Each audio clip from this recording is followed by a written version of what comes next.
नमस्ते दोस्तों, हमारा न्यू सेक्शन का चैनल है एनवीएस एकेडमी के ऊपर आपका हार्दिक स्वागत है। इसी चैनल के ऊपर हमने प्रारंभ कर दिया था गुप्त काल, और गुप्त काल के अंदर हमने यहाँ पर 3 वीडियो बना चुके हैं दोस्तों। और इसके अंदर आज हम चौथा वीडियो के अंदर चलेंगे, और चौथा वीडियो के अंदर हम बात करेंगे चंद्रगुप्त विक्रमादित्य के बारे में। इससे पहले जो 3 वीडियो बन चुके हैं दोस्तों, उसके अंदर हमने श्रीगुप्त को देख लिया था, कठोत्कच को देख लिया था, इसके बाद में चंद्रगुप्त प्रथम देख लिया था, और इसी का पुत्र समुद्रगुप्त, और समुद्रगुप्त का ही पुत्र है आज हमारा चंद्रगुप्त विक्रमादित्य या चंद्रगुप्त सेकंड के नाम से उसे जाना जाता है दोस्तों। तो चलो दोस्तों देखते हैं चंद्रगुप्त सेकंड। चंद्रगुप्त सेकंड या चंद्रगुप्त विक्रमादित्य। विक्रमादित्य इसकी दोस्तों उपाधि है, और विक्रमादित्य की उपाधि प्राप्त करने वाला ये प्रथम शासक था, इसलिए इसको विक्रमादित्य प्रथम के नाम से भी जाना जाता है। गुप्त वंश का सबसे शक्तिशाली अगर शासक का नाम पूछ लिया जाए तो सबसे शक्तिशाली शासक था चंद्रगुप्त सेकंड ही सर्वाधिक शक्तिशाली शासक था। इस चंद्रगुप्त सेकंड की जो जानकारी हमें मिलती है उसके हमें अनेक स्रोत प्राप्त होते हैं। तो देखते हैं दोस्तों जानकारी के स्रोत। यानी चंद्रगुप्त सेकंड की जानकारी हमें कहां से प्राप्त होती है। तो इसकी जानकारी के स्रोत मिले उदयगिरी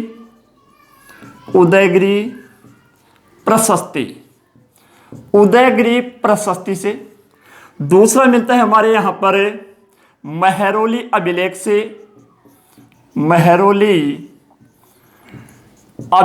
भी इसकी जानकारी प्राप्त होती है। और तीसरा मिलता है हमारे यहां पर पूना ताम्र से भी इसकी जानकारी हमें मिलती है। चौथा मिलता है हमारा मथुरा अभिलेख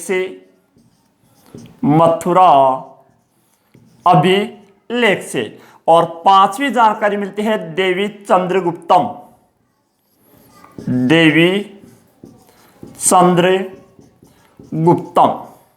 इन 5 स्रोतों से हमें जानकारी प्राप्त होती है कि चंद्रगुप्त सेकंड या विक्रमादित्य नाम का यहां पर कोई शासक हुआ था, और इसका शासनकाल माना गया है 375 से लेकर 412 ईस्वी। 375 से लेकर 412 ईस्वी।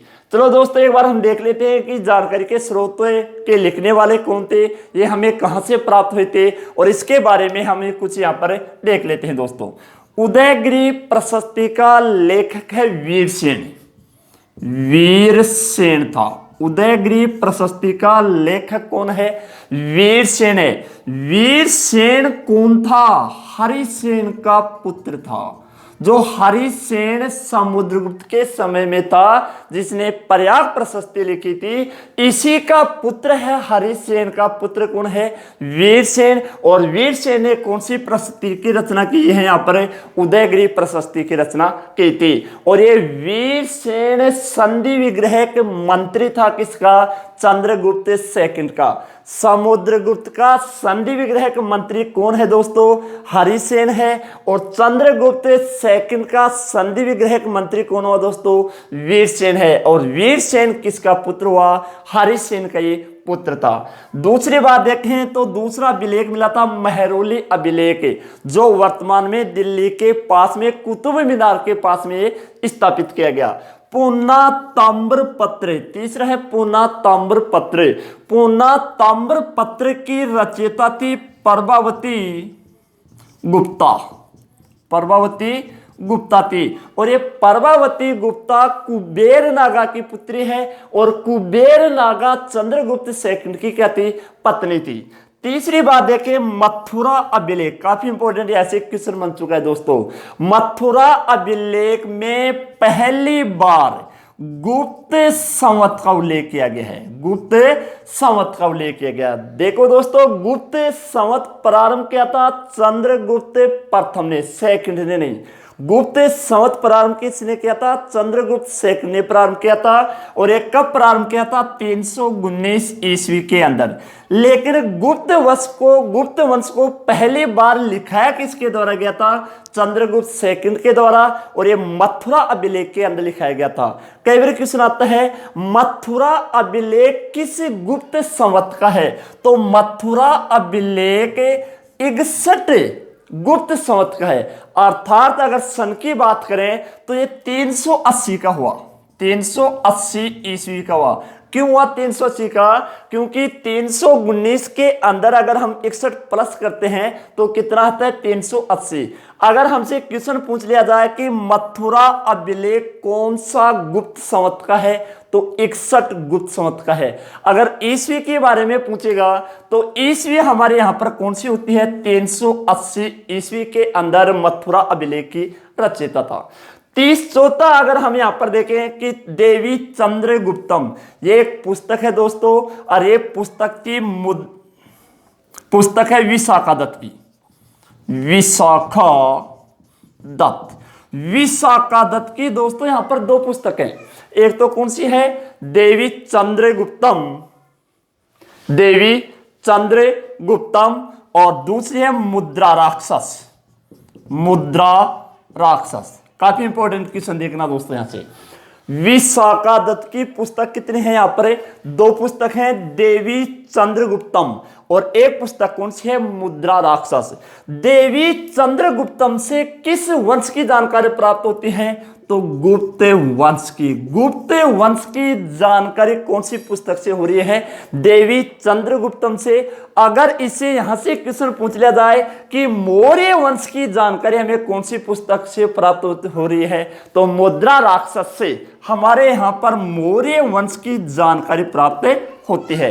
तो इसी विशाखा दत्त की यहां पर दो पुस्तक थी। इनमें से देवी चंद्रगुप्तम से हमें कौन से वंश की जानकारी प्राप्त हुई? गुप्त वंश की। और मुद्रा राक्षस से हमारे कौन से वंश की जानकारी प्राप्त हो रही है? यहां पर मौर्य वंश के बारे में यहां पर जानकारी प्राप्त होती है दोस्तों। तो ये तो थे दोस्तों हमारे यहां पर अभिलेखों के अंदर इनके जानकारी के स्रोत हैं, जो चंद्रगुप्त सेकंड के बारे में स्रोत प्राप्त हुए। अब देखते हैं दोस्तों कि चंद्रगुप्त सेकंड ने कौन कौन सी उपाधियां धारण की थी। चंद्रगुप्त सेकंड ने कौन कौन से यहां पर विवाह स्थापित किए थे। चंद्रगुप्त प्रथम शासक है जिसने यहां पर नवरत्नों की स्थापना की थी। यानी इसके दरबार में 9 विद्वान रहते थे जिनको हम क्या बोलते हैं? नवरत्न के नाम से जाना जाता है दोस्तों। इतिहास में दोस्तों 2 ही शासक ऐसे हुए हैं जिनके पास में नवरत्न थे, एक मुस्लिम शासक था और एक प्रथम हिंदू शासक था। तो पहली बार अगर किसी व्यक्ति ने, किसी शासक ने नवरत्न स्थापित किए हैं तो वो कौन हो गया? हमारा चंद्रगुप्त सेकंड था। दूसरा अकबर के पास में जो एक मुस्लिम शासक था जिसके दरबार में भी नवरत्न रहते थे, उसके बारे में भी हम मुगल काल के अंदर जब अकबर पढ़ेंगे वहां पर हमें देखेंगे दोस्तों। तो अब हम यहां पर देखने वाले हैं कि चंद्रगुप्त सेकंड के पास में कौन कौन सी उपाधियां थी। एक बार हम जानकारी के स्रोत देख लेते हैं। उदयगिरी प्रशस्ति का लेखक कौन है? वीरसेन है। वीरसेन कौन हुआ? हरिसेन का पुत्र था। हरिसेन किसका संधि विग्रहक मंत्री था? समुद्रगुप्त का। और वीरसेन किसका संधि विग्रहक मंत्री हुआ? चंद्रगुप्त सेकंड या विक्रमादित्य का यह संधि विग्रहक मंत्री था दोस्तों। महरौली अभिलेख दिल्ली के अंदर कुतुब मीनार के अंदर ये लगा हुआ है। पुना ताम्रपत्र की रचयिता कौन है? परवावती गुप्ता है, जो चंद्रगुप्त सेकंड की ही क्या थी? पुत्री थी। कुबेर नागा की पुत्री थी। कुबेर नागा चंद्रगुप्त सेकंड की ही पत्नी थी दोस्तों।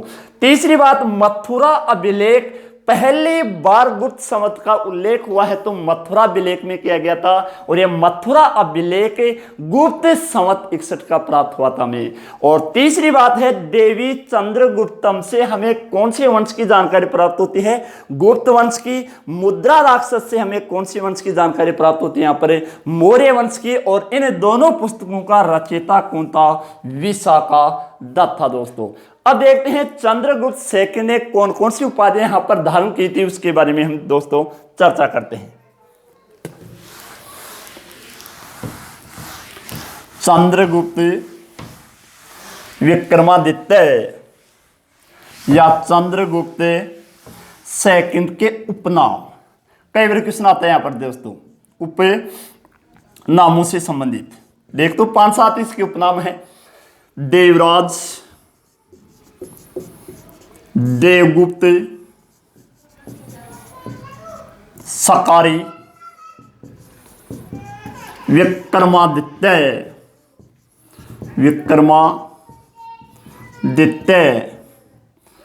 परम भागवत,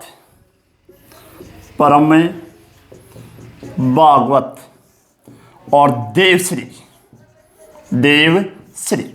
काफी उपनाम है। देवराज के नाम से जाना जाता है, देवगुप्त बोला गया है, सकारी बोला गया है, विक्रमादित्य बोला गया है, क्योंकि इसने रुद्र सिंह तरते जो शक वंश का शासक था उसको इसने पराजित किया था। उसके बारे में भी हम चर्चा करेंगे। जो सौराष्ट्र का शासक था तो उसने शक के शासक का उसने पराजित किया था, उसका विनाश किया था। उसी समय उसने 2 उपाधियां धारण की थी दोस्तों, सकारी और विक्रमादित्य। इसी को बोला गया है परम भागवत। परम भागवत क्यों बोला गया था? क्योंकि ये शैव धर्म का अनुयायी होने के कारण इसे क्या बोला गया था? परम भागवत के नाम से भी जाना जाता है। ये वैष्णव धर्म को भी अपनाता था, वैष्णव धर्म का भी ये क्या था? अनुयायी था। इसीलिए इसको कौन सा उपाधि प्राप्त हुई थी? परम भागवत के नाम से भी इसे जाना जाता है दोस्तों। अब देखते हैं इसका वैवाहिक नीतियां कि चंद्रगुप्त सेकंड ने यहाँ पर कौन कौन से विवाह किए थे। अपनी पुत्री का विवाह कहाँ पर किया था? जो महान एक पहले पागल था जिसको हम बोलते हैं कालिदास। ये कालिदास कहाँ का दरबार के अंदर ये रहता था, कालिदास कहाँ का निवासी था, इसके बारे में भी यहाँ पर दोस्तों चर्चा करेंगे। तो अब इसकी देखते हैं वैवाहिक नीतियां, चंद्रगुप्त सेकंड की वैवाहिक नीतियां।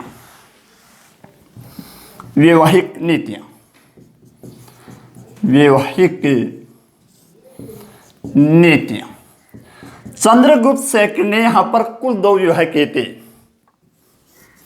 एक तो ध्रुव देवी से। ध्रुव देवी कौन थी?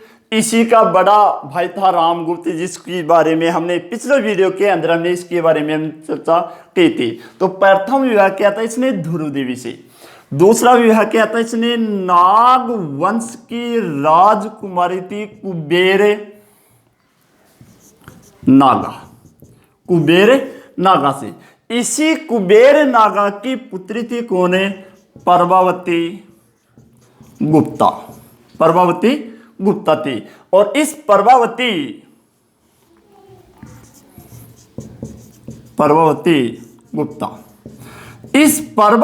गुप्ता का विवाह किया गया था रुद्रसेन के साथ में। इस चंद्रगुप्त सेकंड ने अपने पुत्र का विवाह किया था वाकाटक में। वाकाटक काफी इंपॉर्टेंट है। वाकाटक के अंदर क्यों इंपॉर्टेंट है? क्योंकि वाकाटक के अंदर ही चंद्रगुप्त सेकंड का एक नवरत्न था कालिदास। ये कालिदास कहां पर रहता था? वाकाटक के अंदर रहता था। यानी चंद्रगुप्त सेकंड का राजदूत बोल सकता हूं, कवि बोल सकता हूं, नवरत्न है जो कहां पर रहता था? ये वाकाटक के अंदर एक राजदूत के रूप में रहता था। वैसे ये कालिदास का जन्म हुआ था उज्जैन के अंदर। इसकी पुस्तकों के बारे में भी हम अलग से चर्चा करेंगे। एक बार हम देखते हैं इसके नवरत्न। तो ये तो हमारे देख लें यहाँ पर चंद्रगुप्त सेकंड की वैवाहिक नीतियां। प्रथम विवाह ध्रुव देवी के साथ में। ध्रुव देवी किसकी पत्नी थी? रामगुप्त की थी। रामगुप्त की हत्या कर देता है कौन? चंद्रगुप्त सेकंड, और ध्रुव देवी के साथ में विवाह कर लेता है। दूसरा विवाह किया था इसने नाग वंश की राजकुमारी थी कुबेर नागा, और कुबेर नागा की ही पुत्री थी कौन? प्रभावती गुप्ता। प्रभावती गुप्ता के द्वारा यहाँ पर पुनः ताम्रपत्र की रचना की गई थी। प्रभावती गुप्ता का विवाह हुआ था किसके साथ में? रुद्रसेन के साथ में किया गया था। और अपने पुत्र का विवाह कहां पर किया था? वाकाटक नरेश की राजकुमारी के साथ में किया था। काफी इंपॉर्टेंट यहां पर यह आता है कि कालिदास कहां पर राजदूत के रूप में काम करता था? तो यह वाकाटक के अंदर ही कालिदास एक राजदूत के रूप में यहां पर कार्य करता था दोस्तों। अब देखते हैं चंद्रगुप्त सेकंड के नवरत्न कौन कौन से हैं दोस्तों। काफी इंपॉर्टेंट है। प्रथम शासक है इतिहास का जिसके पास में नवरत्न रहते थे। इतिहास में सिर्फ और सिर्फ 2 ही शासक ऐसे हुए हैं जिनके पास में नवरत्न थे। इन नवरत्नों से संबंधित कई बार क्वेश्चन आता है कि चंद्रगुप्त सेकंड का निम्न में से कौन सा राजदूत नहीं था, या कई बार क्वेश्चन आ जाता है कि चंद्रगुप्त सेकंड का वह राजदूत जो वह नवरत्न है जो एक जादूगर भी था। तो इसके बारे में यहाँ पर 9 विद्वानों का एक मंडल है जिसको हम क्या बोलते हैं, नवरत्न के नाम से जाना जाता है। नवे रत्न देखते हैं दोस्तों। एक था अमर सिंह, अमर सिंह। दूसरा था वर्राह मीर, वर्राह मिहिर। एक था वर रुचि। एक था वेताल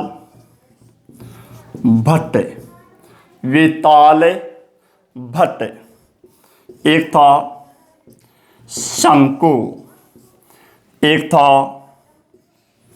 सपणक, सपणक। एक था धनवंतरी, धनवंतरी, धनवंत। 8वां है काली दास और 9वां है हमारा सपणक, सपणक। देखते हैं दोस्तों इसके अंदर है कि वह शासक जिसके पास में नवरत्न थे, हिंदू शासक है, प्रथम शासक है जिसके पास में नवरत्न रहते थे। एक होता है हमारा अकबर जो एक मुस्लिम शासक था जिसके पास में नवरत्न थे। इसके बारे में भी हम चर्चा करेंगे जो मुगल काल के अंदर में देखते थे। पहला है इसके अंदर अमर सिंह जो एक कवि भी था, ये संस्कृत का महान कवि था जिसने अमरकोश नामक इसने पुस्तक की रचना की थी दोस्तों। लेकिन हमें जो इसके अंदर साहित्य के अंदर हम देखेंगे, इसके अंदर साहित्य के अंदर हम देखेंगे इसकी पुस्तक कौन कौन सी हैं। दूसरा है वराह मिहिर जो एक ज्योतिषाचार्य था। वर रुचि भी एक ज्योतिष था।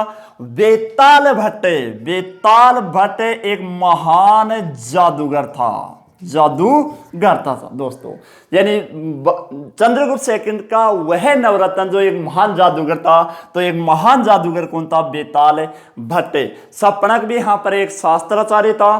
घटक पर एक कवि था। धनवंतरी इतिहास का सबसे महान चिकित्सक के नाम से जाना जाता है, धनवंतरी। धनवंतरी विभाग भी हमारे एसएमएस के अंदर है, इसी के नाम पर एसएमएस के अंदर धनवंतरी विभाग अलग से खोला गया है दोस्तों। तो ये धनवंतरी एक महान क्या था, चिकित्सक था। कालिदास एक पहले महान मूर्ख था लेकिन बाद में एक क्या बन गया था, एक महान कवि भी था और एक राजदूत के रूप में भी रहा था और इसके बारे में एक सलाहकार भी था। ये एक नाटक का कार्य भी था। और 9वां हमारा हो गया कौन है, सपणक। तो दोस्तों अगर हमारा वीडियो आपको अच्छा लगा है तो शेयर करें, सब्सक्राइब करें, घंटी के बटन को आप जरूर दबाएं दोस्तों।